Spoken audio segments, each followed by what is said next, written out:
Maybach music. Can anybody out there hear me? Hear me? 'Cause I just wanna...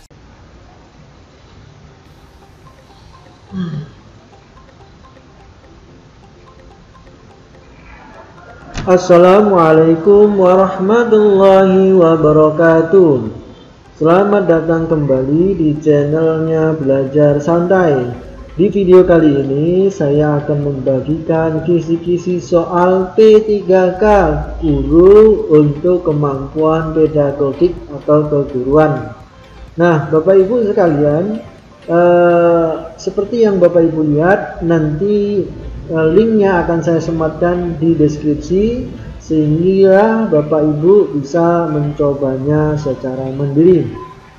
Nah, Bapak Ibu jangan lupa like and subscribe agar tidak tertinggal video-video saya selanjutnya. Nah, baik Bapak Ibu, langsung saja kita demokan ya. Nah, di sini ada nama sudah saya isi Adi, kemudian ada emailnya. Kemudian kita klik berikutnya. Baik Bapak Ibu, di sini ada kurang lebih, kita cek dulu berapa soal ya Bapak Ibu ya. Di sini ada kurang lebih 20 soal atau 25 ya. 20 soal dan masing-masing soal itu bobotnya 5. Jadi kalau betul semua maka hasilnya 100. Baik Bapak Ibu sekalian, mari kita demokan. Yang pertama, anak usia kelas 3 SD dapat menyesuaikan bahasa yang digunakan untuk menjaga kesantunan dibandingkan anak usia kelas 1 SD. Misalnya bentuk sapaan kamu kepada orang yang lebih tua sudah dihindari. Kemudian perkembangan tersebut menunjukkan anak memiliki kemampuan apa kira Bapak Ibu? Fisiolinguistik, sosiolinguistik, atau literasi linguistik, neurolinguistik, atau psikolinguistik. Nah, jawabannya Bapak Ibu adalah B ya Bapak Ibu, sosiolinguistik. Nah, ini merupakan subdisiplin linguistik yang mempelajari hubungan antara bahasa dan masyarakatnya. Oke Bapak Ibu. Nah, yang kedua, pada rancangan pembelajaran terdapat contoh kompetensi dasar, yaitu mengidentifikasi jenis, sifat dan fungsi bahan alam dari tanaman untuk produk karya seni rupa dan krinya. Maka rumusan indikator yang bisa dikembangkan guru pada tingkatan kognitif mencipta atau C6 yang tepat adalah mengelompokkan bahan alam dari tanaman pandan untuk karya seni rupa. B-nya menyebutkan fungsi tanaman pandan untuk produk karya seni rupa. C-nya menjelaskan sifat tanaman pandan untuk produk karya seni rupa. D-nya membedakan sifat tanaman pandan dengan tanaman suji untuk produk karya seni rupa. Atau E-nya membuat produk karya seni rupa dari tanaman pandan.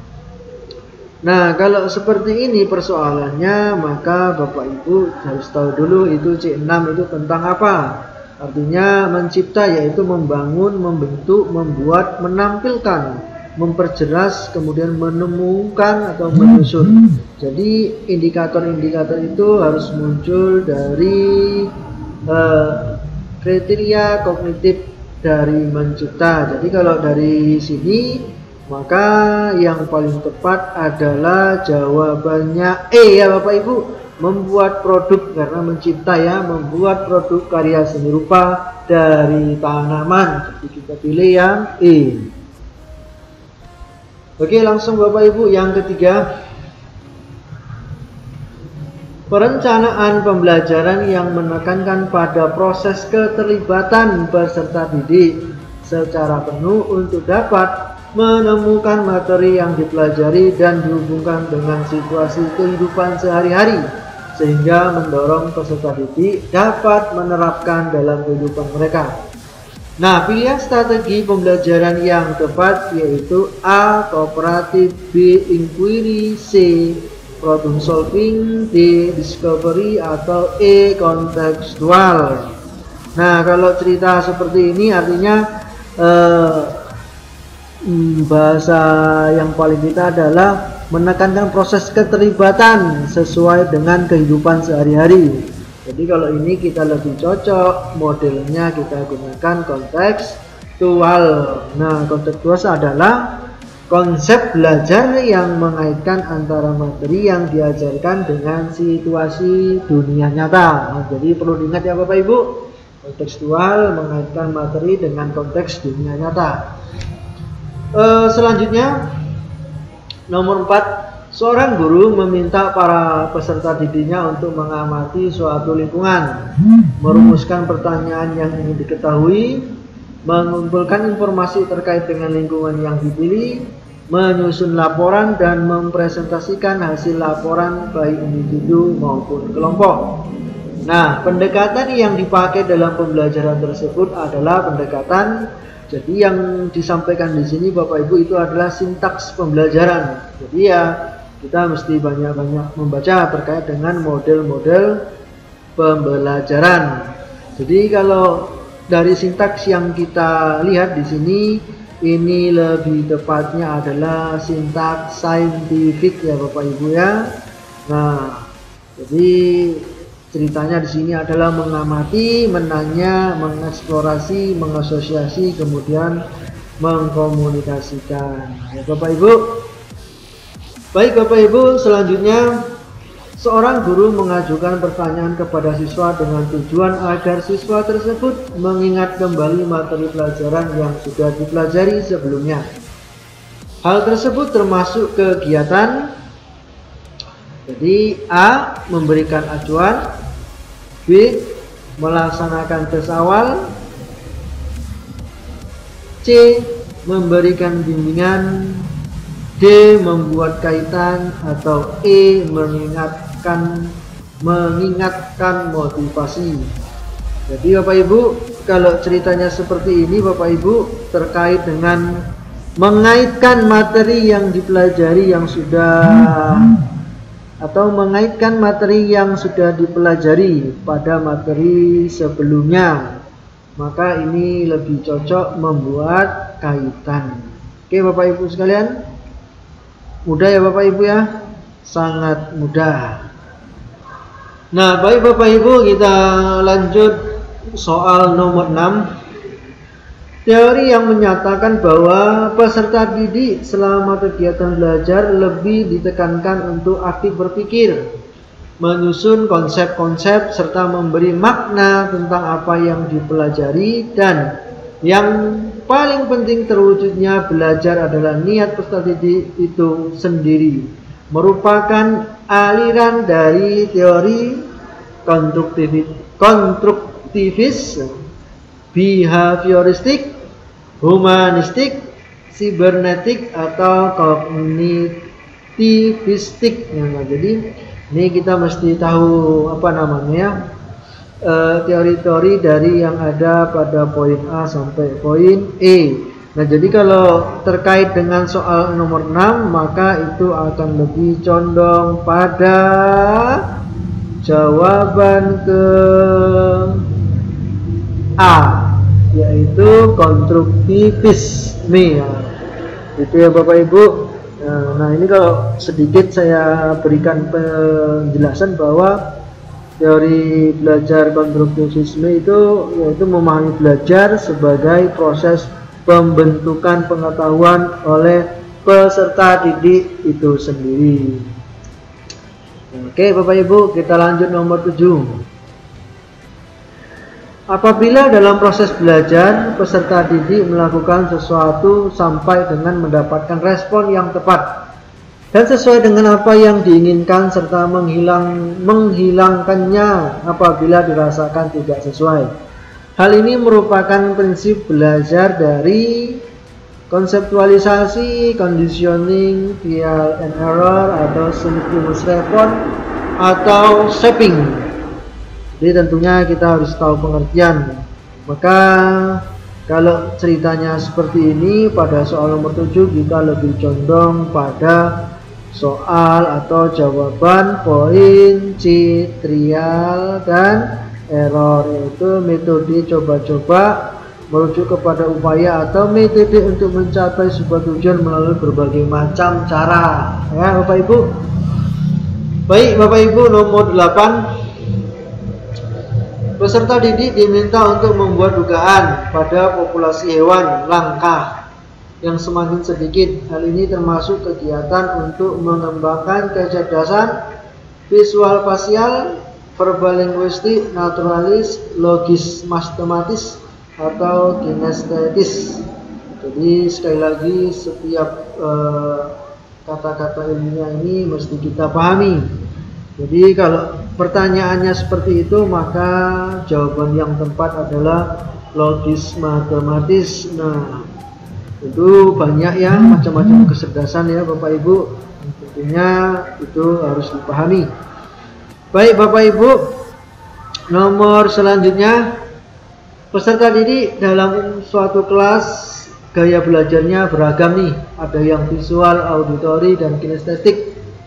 Namun kegiatan pembelajaran selama ini masih banyak yang konvensional klasikal. Agar dapat memenuhi ketiga gaya belajar tersebut, nah perilaku guru seharusnya gitu. Yang pertama menggunakan metode ceramah, diskusi, tanya jawab.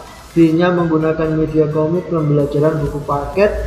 C-nya menggunakan program audio dan modul. D-nya menggunakan media audio, video, dan percobaan. E-nya menggunakan modul dan PowerPoint.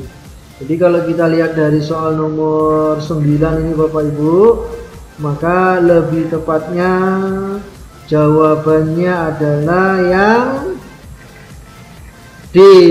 Artinya apa? Mengakomodasi semua kecerdasan baik visual, auditory, dan kinestetik. Jadi itu Bapak Ibu ya. Jadi jangan lupakan itu, dan tentunya poin A sampai E mesti kita kuasai. Baik Bapak Ibu, jawabannya apa tadi Bapak Ibu? D ya. Oke Bapak Ibu. Nomor 10 ya Bapak Ibu, nomor 10.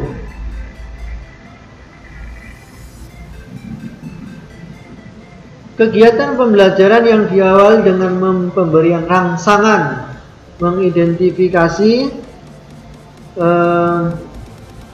kemudian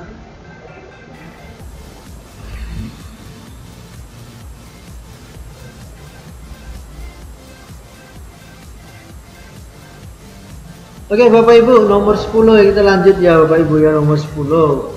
Kegiatan pembelajaran yang diawali dengan pemberian rangsangan, mengidentifikasi masalah, melakukan pengumpulan data dan mengelola data sehingga mampu memberikan pembuktian dan menarik kesimpulan sesuai dengan model pembelajaran. Jadi ini yang ditanya modelnya Bapak Ibu ya. Ada 5 model Bapak Ibu: problem based learning, inquiry, discovery, integrated, dan project based learning.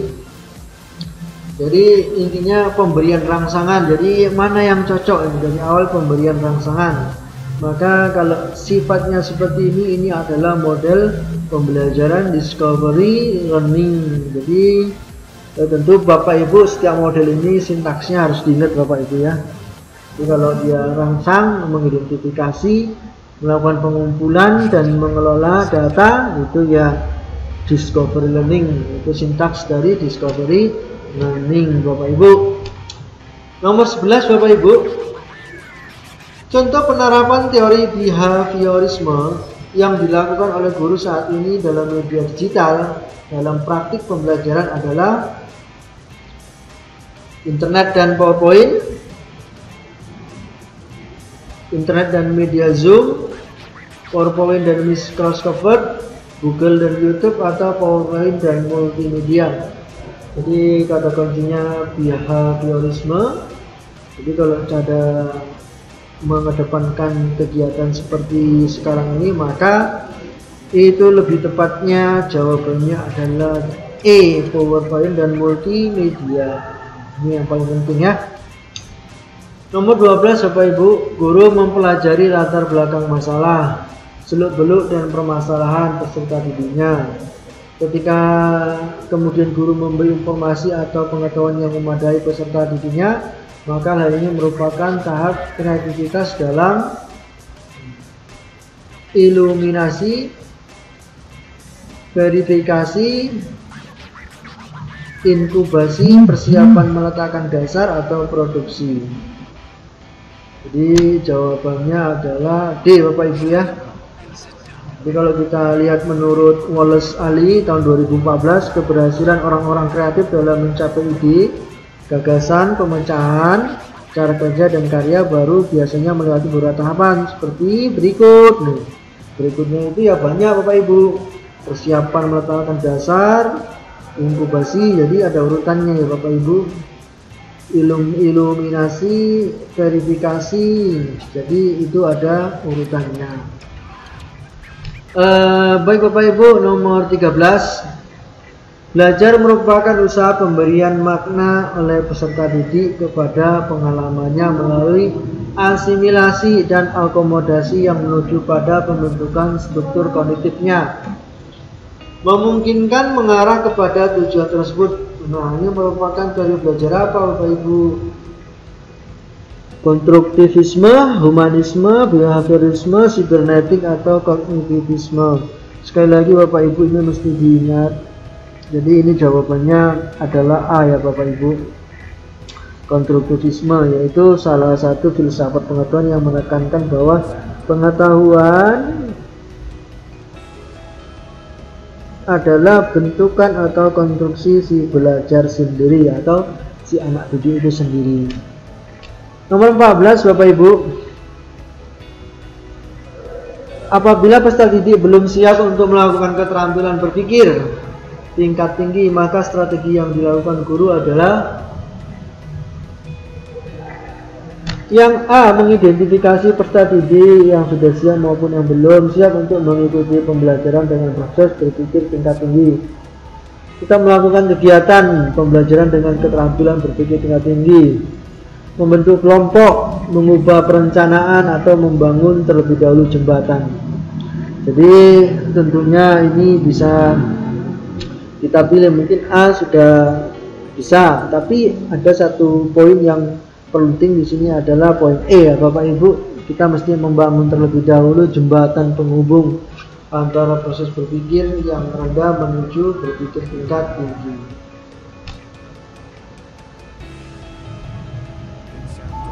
Baik Bapak Ibu, nomor 15.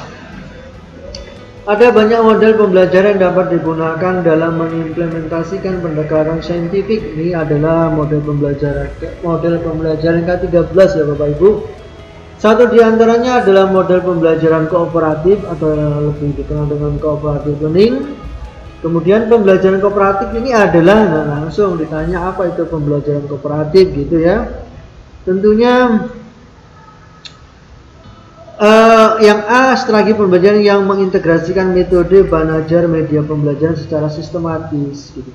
Strategi pembelajaran yang struktur secara sistematis, bekerjasama dalam kelompok kecil. Strategi pembelajaran yang menyajikan situasi permasalahan kepada siswa, dapat bersuri suatu batu loncatan. Strategi individual terstruktur sistematis. Strategi pembelajaran yang melibatkan perilaku koreksi diri. Jadi kalau kita lihat seperti ini lebih condong cooperative learning, kelompok ya Bapak Ibu. Berarti strategi pembelajaran terstruktur secara sistematis di mana ini ya, bekerja dalam kelompok-kelompok kecil. Nomor 16, ini sedikit panjang ceritanya Bapak Ibu. Sikap yaitu perasaan suka atau tidak suka yang terkait dengan kecenderungan seseorang dalam merespon sesuatu atau objek. Sikap merupakan ekspresi dari nilai-nilai atau pandangan hidup yang dimiliki oleh seseorang. Sikap dapat dibentuk sehingga terjadinya perilaku atau tindakan yang diinginkan. Pada penilaian sikap diasumsikan bahwa setiap peserta didik memiliki perilaku yang baik, perilaku menonjol, sangat baik atau perlu bimbingan. Yang dijumpai selama proses pembelajaran dapat ditulis dalam aspek kompetensi sikap, yaitu kompetensi inti 1 atau KI 1 dan kompetensi inti 2 atau KI 2. Pada kompetensi sikap terdapat penilaian utama dan penunjang. Penilaian penunjang diperoleh dari panjang nih, jawabannya singkat: observasi, jurnal, penilaian antar teman, catatan anekdot atau dissenting record. Jadi jika pertanyaannya seperti ini, tentu kita juga harus paham ya Bapak Ibu tentang makna-makna atau pengertian dari observasi harian sampai dengan incidental record. Maka jawaban yang paling tepat adalah penilaian antar teman. Ini Bapak Ibu ya.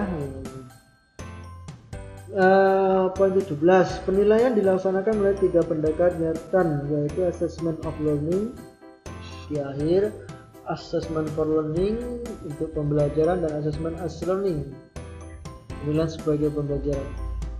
Berikut ini pernyataan yang tepat mengenai pendekatan penilaian adalah: assessment of learning merupakan penilaian dilaksanakan saat proses belajar. Ulangan akhir semester, ujian sekolah, dan ujian nasional merupakan contoh assessment of learning. Assessment for learning merupakan penilaian dilakukan setelah proses pembelajaran. Tugas-tugas di kelas, presentasi, dan kuis merupakan contoh assessment as learning. Dalam assessment as learning, strategi juga dapat dilibatkan dalam merumuskan prosedur. Jadi kalau pertanyaannya seperti ini Bu, Pak sekalian, maka itu yang paling tepat itu jawabannya adalah E ya Bapak Ibu. Karena dalam assessment as learning, peserta didik juga dapat dilibatkan dalam merumuskan prosedur penilaian. Gitu ya. Baik Bapak Ibu, lanjut kita ke nomor 18. Bagi peserta didik yang belum mencapai KKM, maka diberlakukan untuknya program remedial. Pembelajaran remedial merupakan kebutuhan atau hak peserta didik. Dalam pembelajaran remedial digunakan metode yang bervariasi yang disesuaikan dengan nilai kognitif pembelajaran, sikap peserta didik dalam pembelajaran, kriteria kelulusan minimal, kesulitan belajar peserta didik, atau metode pembelajaran. Jadi sekali lagi ini juga mesti kita pahami. Maka kalau kita cerita remedial terkait dengan KKM itu biasanya kita harus menyesuaikan, kesulitan belajar peserta didik. Jawabannya E. Baik Bapak Ibu, nomor 19, dilihat dari kegiatan penilaian pembelajaran dapat merujuk pada 2 macam acuan, yakni penilaian acuan normal atau lebih dikenal dengan norm reference test dari penilaian acuan, kriteria patokan, criterion reference test. Pernyataan yang tepat mengenai penilaian tersebut di bawah ini adalah kira-kira yang mana nih Bapak Ibu? Langsung saja ya Bapak Ibu ya, yang mana nih? Kira-kira jawabannya adalah yang di dulu ya. Tujuan penilaian acuan patokan adalah untuk mengukur secara pasti tujuan atau kompetensi yang ditetapkan sebagai kriteria keberhasilan. Jadi itu Bapak Ibu ya, jadi itu tujuan penilaian acuan patokan. Jadi saya langsung saja jawab C atau B tadi Bapak Ibu? B ya.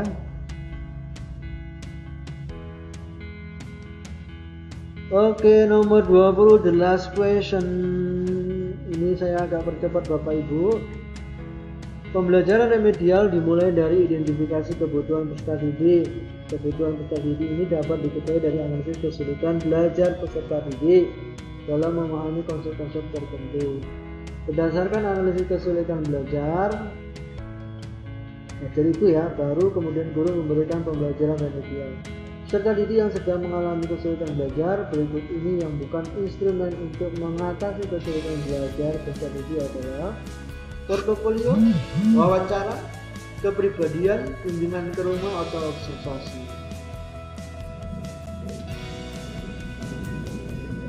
Sekali lagi ini mesti kita banyak membaca Bapak Ibu, maka kalau dilihat dari optionnya jawaban kita pasti A ya Bapak Ibu ya. Wawancara untuk menggali, juga tes kepribadian untuk menggali, kunjungan ke rumah juga untuk menggali, observasi juga menggali, bukan adalah A. Nah Bapak Ibu, itu adalah sedikit gambaran kisi-kisi untuk teman-teman yang akan ikut P3K. Mudah-mudahan ini bisa membantu. Jangan lupa like dan subscribe sekali lagi supaya tidak ketinggalan video saya selanjutnya. Baik Bapak Ibu, kita cek dulu skor kita berapa ya. Oke, kita lihat skor Bapak Ibu. Mudah-mudahan 100. Ya, gitu ya Bapak Ibu. Konten kita 100 ini Bapak Ibu. Alhamdulillah betul semua Bapak Ibu ya. Oke Bapak Ibu, jangan lupa nanti untuk mencobanya di rumah. Nanti linknya akan saya sematkan di kolom deskripsi. Mudah-mudahan ini bisa meningkatkan kemampuan kita dalam menyelesaikan soal-soal pedagogik untuk yang ikut P3K. Baik, sampai di sini dulu video pembelajaran kita. See you next time. Wassalamualaikum warahmatullahi wabarakatuh. Tepuk tangan Bapak Ibu.